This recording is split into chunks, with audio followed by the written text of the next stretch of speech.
طور پر جو ہم نے سورہ فاتحہ شریف مکمل کی ہے، انشاءاللہ تعالی عز و جل کل جو ہے سورہ بقرہ وغیرہ بقرہ کے اوائل جو ہم شروع کریں گے۔ اور آج جو ہمارے فقہ کا جو درس ہے، سبق ہے، اس کے لحاظ سے ہم نے اب شروع کرنی ہے وضو کی سنتیں، وضو کی۔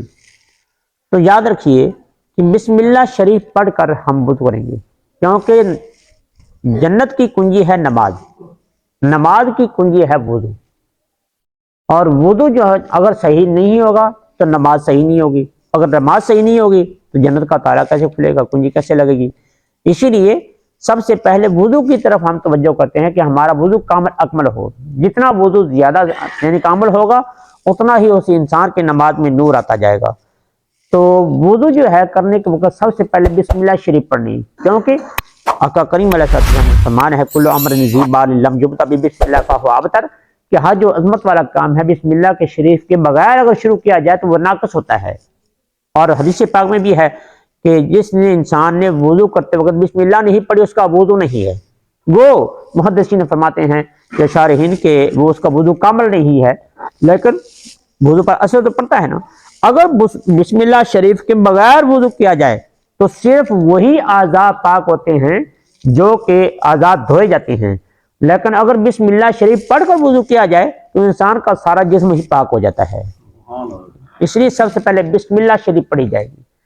یہ بسم اللہ الرحمن الرحیم یہ پڑھی جائے گی۔ اور پھر وضو کرنے کے وقت یہ بھی دھیان رکھنا ہے کہ ہم نے اونچی جگہ پہ بیٹھنا ہے تاکہ پانی جو وضو کا ہے وہ نیچے زمین کی طرف جائے، نہ یہ کہ نیچے خود بیٹھے اور وضو کا پانی جو ہے وہ انسان کے نیچے ہی آتا رہے۔ تو اب بسم اللہ پڑھنے کے بعد اب ہم نے سب سے پہلے جو ہے اپنے ہاتھوں کو یہ پونچھوں تک دھونا ہے، اور اس کے بعد جو میں طریقہ بتا رہا ہوں اس میں انشاءاللہ تعالی سنتیں بھی آ جائیں گی، اور اس میں اس کے جو وضو کے جو مستحبات ہیں وہ بھی آ جائیں گی جی۔ اور وضو ایک کامل عبادت ہے، یہ بات یاد رکھیے،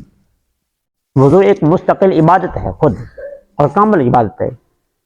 اور وضو کی کیا بات ہے، کیا فضیلت ہے وضو کی۔ حضرت سید عمر فاروق رضی اللہ تعالیٰ عنہ آپ نے چند صحابہ کرام کو بھیجا خانہ کعبہ شریف کا غلاف لانے کے لیے۔ اب وہ جا رہے تھے تو رستے میں ایک راہب کا معبد خانہ آیا، تو انہوں نے کہا کہ ہم اس کو ملتے جائیں۔ دروازہ کھٹکھٹایا تو دروازہ کھلنے میں دیر لگی۔ جب دروازہ کھلا تو انہوں نے پوچھا کہ آپ نے دیر کیوں لگا دی؟ وہ کہنے لگے تم دور سے آ رہے تھے تو تمہیں دیکھ کر ہم کو ہیبت اور رعب ہم پر طاری ہو گیا، تو جب تم نے دروازہ کھٹکھٹایا تو سب سے پہلے ہم نے وضو کیا، وضو کر کے ہم نے 2 رکعت نفل پڑھے، کیونکہ اللہ تعالیٰ کے پیارے نبی موسیٰ علیہ السلام نے ہمیں بتایا تھا کہ اگر کوئی خوف کا وقت ہو تو انسان صحیح وضو کر کے 2 رکعت نفل پڑھے تو اللہ تعالیٰ اس کو دشمن سے امن عطا فرما دیتا ہے۔ اس لیے ہم نے پہلے وضو کیا، سارے اہل خانہ نے وضو کرنے کے بعد ہم نے 2 رکعت نفل پڑھے ہیں، اب ہم نے دروازہ کھول دیا، اب ہمیں تم سے کوئی خطرہ نہیں ہے۔ اس لیے انسان جب وضو کرتا ہے نا تو انسان اللہ تعالیٰ کی پناہ میں آ جاتا ہے، یہ فرشتے جو ہیں اس کی امداد کے لیے اللہ تعالیٰ مقرر فرما دیتا ہے۔ اور اللہ تعالیٰ وحدہ لا شریک کے پیارے حبیب امت مصطفیٰ صلی اللہ علیہ وسلم پر یہ ایک خاصا کرم ہے کہ وضو ایک مستقل عبادت ہے۔ انسان با وضو اگر ہوتا ہے،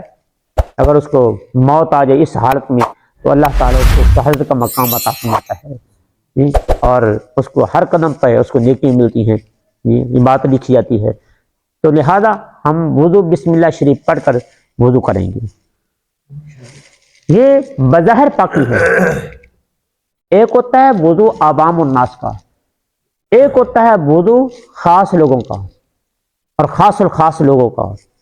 ہمارا عام لوگوں کا وضو یہ ہے کہ پانی سے ہم وضو کرتے ہیں، پاکی حاصل ہوتی ہے۔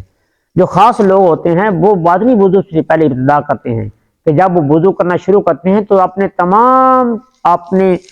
حرکات و سکنات سے، بری حرکات سے اپنے آپ کو پاک کرتے ہیں، برے عقائد سے اپنے آپ کو پاک کرتے ہیں، برے خیالات سے اپنے آپ کو پاک کرتے ہیں، اور اپنے نفس کو وہ تمام رذیل حرکتوں سے پاک کر کے وہ باطنی وضو پھر کرتے ہیں جی، جیسے جھوٹ ہے، غیبت ہے، چغلی ہے، ان تمام سے توبہ کر کے یہ ہمارا وضو، ہم تو بظاہر وضو کرتے ہیں نا تو اللہ کی پناہ یہ ہمارے دل میں کوئی اور طرح کے خیالات ہوتے ہیں، لیکن جو اللہ کے اولیاء کاملین ہر تسلیم امام زین العابدین وضو فرماتے تھے، یا تسلیم امام حسن مجتبی رضی اللہ عنہ وضو فرماتے تھے تو آپ کا رنگ پیلا پڑ جاتا تھا۔ لوگوں نے عرض کی یا حضرت آپ جب وضو کرتے ہیں تو آپ کا رنگ ایسے کیوں ہو جاتا ہے؟ آپ نے فرمایا تمہیں پتہ نہیں کہ کس مالک کی بارگاہ میں کھڑے ہونے والے ہیں؟ لہذا ہمیں وضو کرتے وقت یہ سوچنا ہے کہ ہم نے ظاہری وضو کے ساتھ ساتھ ہم نے باطنی وضو بھی کرنا ہے، کہ ہم میں جو یہ تمام چیزیں ہیں ہم نے ان کو دور کر کے اپنے مالک کی جب بارگاہ میں کھڑا ہونا ہے تو بس صرف اس مالک کی ذات ہو یا ہماری ذات ہو۔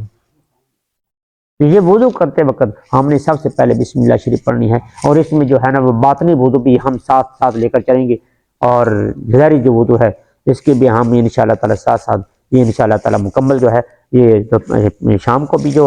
درس حدیث ہوتا ہے اس میں بھی چلیں گے، اور صبح کے وقت بھی انشاءاللہ اللہ تعالی اپنے حبیب کے صدقے سے ہمیں صحیح کامل وضو کرنے کی توفیق عطا فرمائے، اور ہمیں نیک صالح اعمال کی توفیق عطا فرمائے۔ وما علینا الا البلاغ المبین۔ بسم اللہ الرحمن